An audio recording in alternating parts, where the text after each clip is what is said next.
Irving from the UK. He says, thank you for giving us the opportunity to ask questions. My question is, I have been playing the lottery, asking God and affirming that I win. Are there too big requests for God? Not saying he cannot do it, but is it too big for me to receive? Do blessings come in levels? Should I be at a certain level first financially to get certain blessings? Thank you. Yes, Pastor Diola. Praise the Lord. Thank you so much, Pastor, for the opportunity to be on the set again. Pastor Peter, I need to get the question. Is he asking whether God can make him win the lottery? Yeah, he says he's been playing the lottery and he's been declaring that he wins. And he wants to know, is it wrong for, he's asking God, is it that his request is too big for God? Or is it too big for him to ask for? He wants to win the lottery. Pastor, the lottery is a different system. It's a different system. Yes. Okay. What do you mean, a different system? The person is trying to get something by chance, by random, maybe luck. So I don't think to ask God to get into that. Okay, he's asking God to come with him into a chance activity. What? Into gambling. Oh, okay. The lottery is gambling. Okay. Interesting. So I don't think that they are consistent. You don't think they are consistent? He's actually not asking whether he should do it or not. He's asking if the amount he wants to win is so big. I think that's it. He doesn't have any problem playing the lottery because he's been playing it. He might even be surprised that we're even discussing whether it's right or wrong. What he's saying is he wants to win. Okay. And so is it too big for him to ask for? And you are saying, why is he bringing God into this in the first place? Yes. Oh, Lord. I'm just thinking, because you're all pastors. You haven't said that. You haven't actually said that playing the lottery is wrong. You're questioning it, right? Or is it wrong?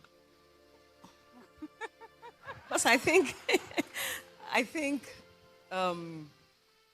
because really looking at it from the angle of if he won the lottery, and then after winning the lottery, No, let's just talk about the lottery. Is it right or itself, wrong? I think maybe that's where to start from. Okay, maybe it's like saying, also, is it right or wrong? Because okay, let me answer.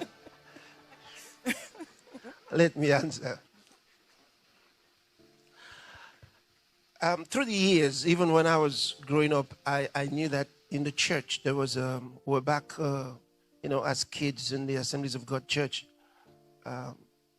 those days, and I was probably 8 years old somewhere, and they brought the subject to church, and the church actually warned them not to play the lottery.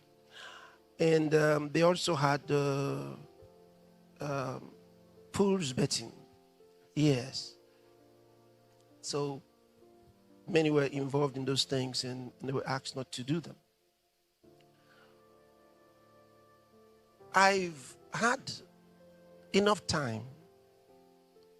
That means many years from then to now to have looked through the scriptures and understood the thinking of God's Spirit with regards to these things versus our perception. Firstly, you have to understand that it's actually a game. And every game is a chance activity. And that's the reality. It's a game.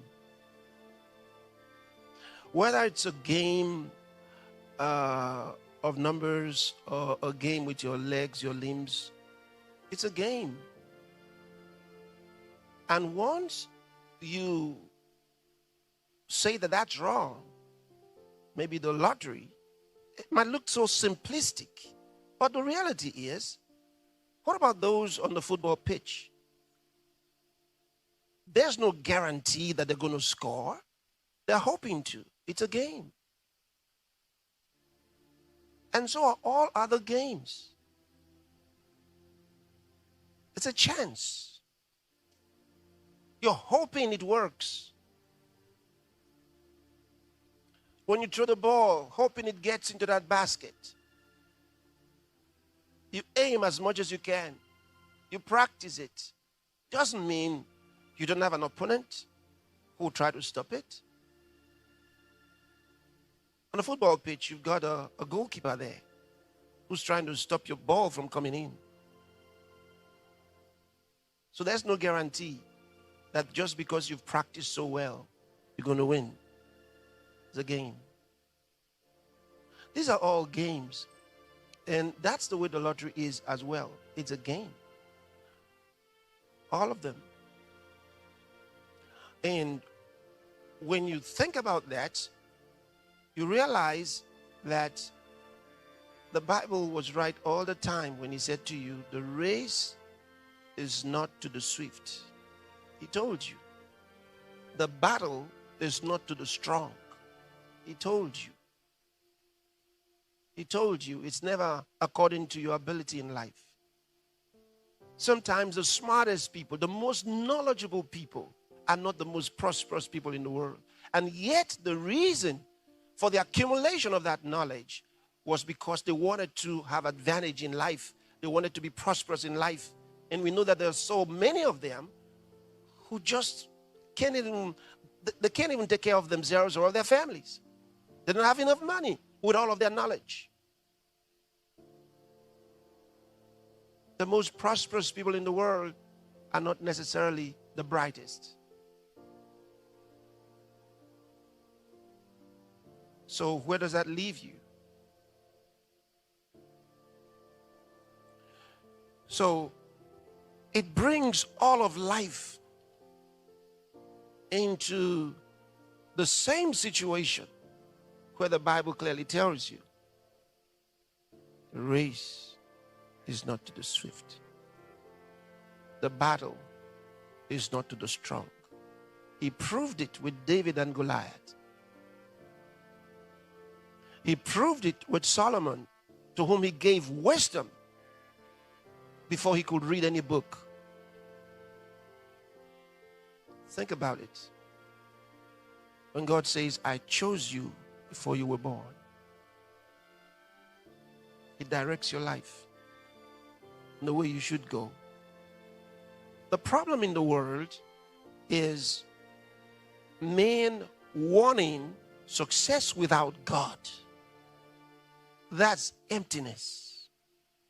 It's the biggest problem in the world today. In fact, it is the root of all the problems. That's why it tells you the love of money is the root of all evil. Why? Remember, God said, Jesus said, he put two in perspective. God, mammon. Mammon representing money. He said you cannot serve God and mammon.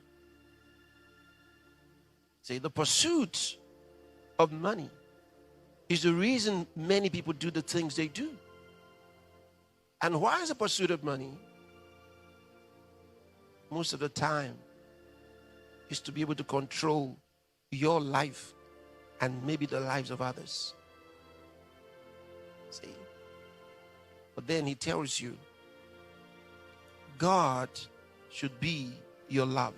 Thou shalt love the Lord thy God with all thine heart, with all thy mind, with all thy soul.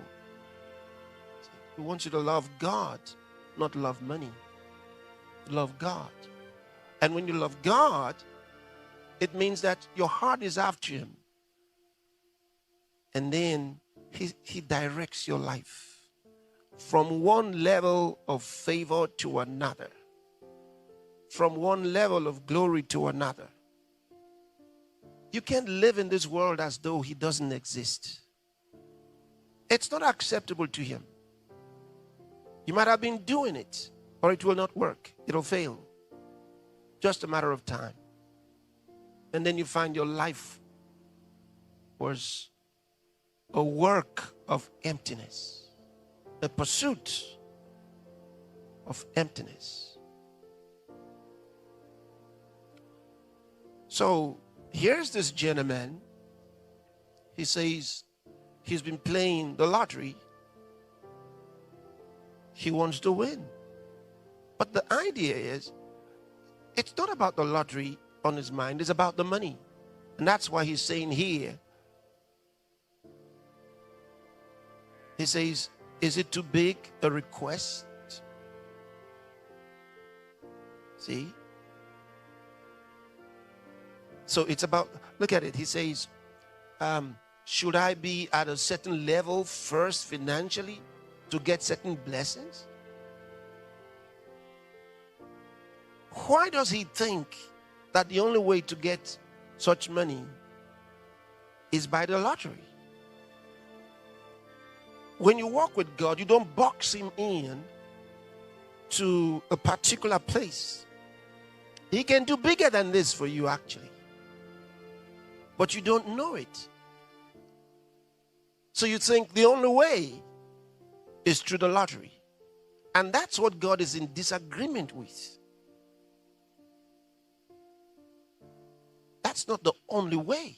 Since it's the money you want. See, when you play the game of football, for example, you enjoy it. Even if they didn't offer you money, you're glad that you won. You loved it. You enjoyed it. You experienced it. And then there were others who were watching this. But when it's the lottery, there's no playing anything really. You put in stuff. What you want is the money. All right? What the other guy wants is some kind of glory, fame, memory. So it's all a desire. So in this situation, since it's money, why box God in as though that's the only way he can give you this kind of money? It's a kind of unbelief. You see it? It's like getting a job and asking God for a certain amount of money on that job. And then God says to you, why do you think that's the only way I can get this money to you? That's not the only way I can get this money to you.